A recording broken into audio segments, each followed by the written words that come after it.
जिला एवं सत्र न्यायालय रीवा के संचालन शुरू होते ही अधिवक्ताओं ने अव्यवस्थाओं को लेकर विरोध जताया। अधिवक्ता न्यायालय परिसर में अनशन पर बैठ गए।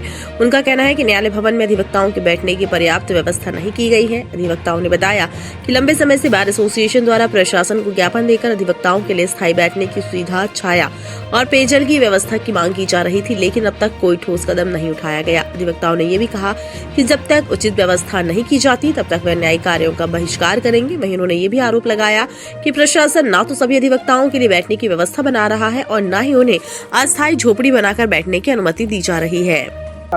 मेरा नाम सिद्धार्थ सिंह बघेल है। जी देखिए, अव्यवस्थाएं तो बहुत हैं। अव्यवस्थाओं को पूरा करने की जो रणनीति हमारे यहाँ के अधिकारी, जो भी डीजे साहब है, सब कोई है, तो वो अच्छे तरीके से बना के उसको व्यवस्था बनाए। और फिर हाई कोर्ट की गाइडलाइन जब निर्धारित नहीं हुई थी तो आपको अधिवक्ता संघ को अधिवक्ताओं से पैसे जमा ही नहीं कराना चाहिए था।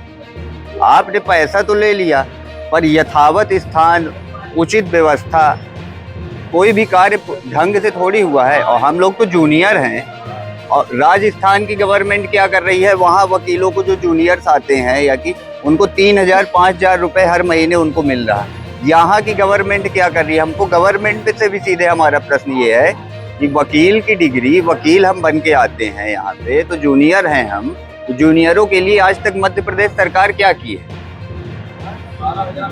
ठीक है, पहला मुद्दा तो ये। दूसरा मुद्दा कि यहाँ जो व्यवस्थाएं हैं उसको हाई कोर्ट की गाइडलाइन निर्धारित करके वो व्यवस्था बनवा दी जाए जल्द से जल्द। निवेदन हमारे यही है।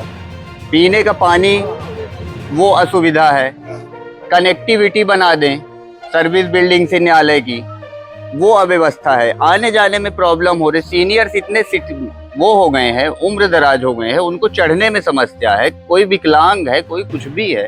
उस व्यवस्था को देखते हुए, सबकी परेशानियों को देखते हुए निर्धारण कर लें अपना।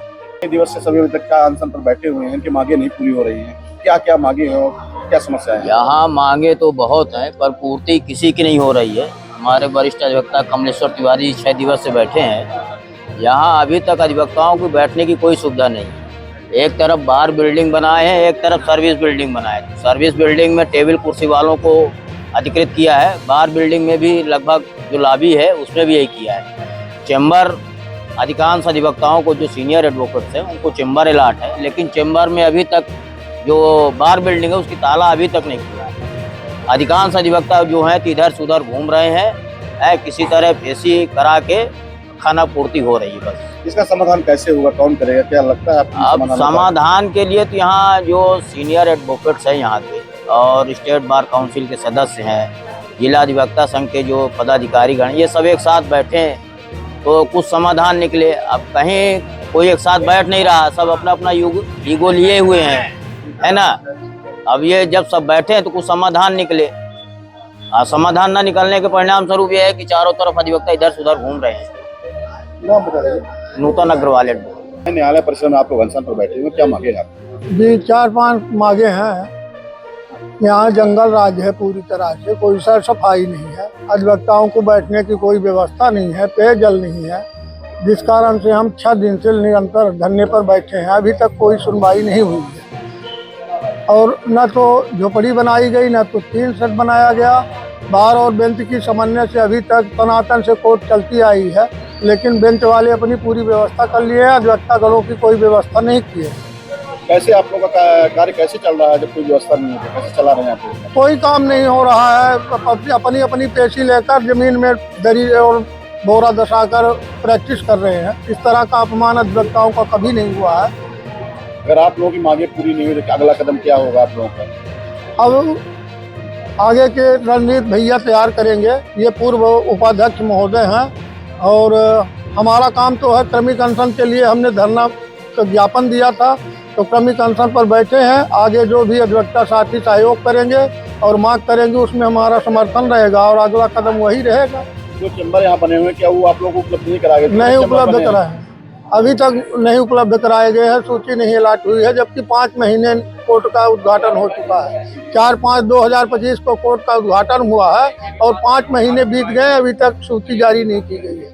अधिवक्ता संघ में ताला लगा है। कितने वो बने हुए हैं, कितने ऐसे हैं कि जिनके लिए नहीं है सुविधा बैठने किसी के लिए कोई सुविधा नहीं है। कितने वकील होंगे आपके कोर्ट में? हमारे कोर्ट में कम से कम 3,000-3,500 के लगभग अधिवक्ता साथी हैं। क्या इतने लोगों के लिए यहाँ पर वो बनाया गया है? नहीं बनाया गया है, नहीं बनाया गया है। ये पहले से भी मांगे रही होंगी आप लोगों हाँ, बहुत पहले से मांगे चल रही हैं, की? कोई निराकरण नहीं हुआ? कोई निराकरण अभी तक नहीं हुआ। संघ क्या कर रहा है आप लोगों के लिए? संग मौन है। कितने दिन से आप बैठे हैं? 6 दिवस हो गए निरंतर जी, कोई मिलने आया? कोई मिलने नहीं आया। नाम बता दीजिए। कमलेश्वर तिवारी, एडवोकेट, साइकिल यात्री। मैंने इसी मुद्दे को लेकर रीवा से भोपाल तक साइकिल यात्रा भी किया था कि वहां से कोर्ट स्थानांतरण न किया जाए, क्योंकि हमारे लोगों की ही टैक्स से बनाई गई बिल्डिंग अरबों खरबों की नष्ट हो जाएगी।